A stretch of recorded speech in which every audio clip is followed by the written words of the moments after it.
நமஸ்காரம். தஞ்சாவூர் மாவட்டத்தில் அமைந்துள்ள திருக்கருக்காவூர் கற்பகரட்சாம்பிகை அம்மன் கோவில் குழந்தை பாக்கியம் வேண்டி உலகம் முழுவதும் இருந்து பக்தர்கள் தேடி வரும் புண்ணிய தலமாக இருக்கிறது.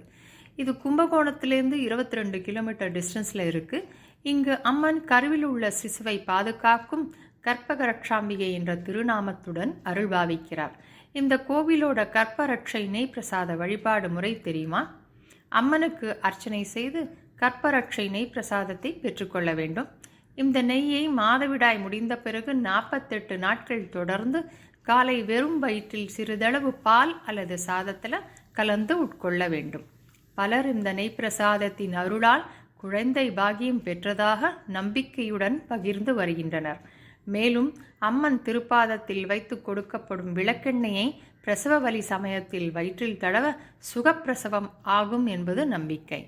குழந்தை பிறந்ததும் இந்த கோவிலுக்கு வந்து நன்றி செலுத்தும் வகையில் அபிஷேக அர்ச்சனைகள் செய்வது வழக்கம். கருவில் குழந்தை நிலைத்து வளர அம்மனின் அருள் எப்போதும் துணை நிற்கட்டும். நன்றி.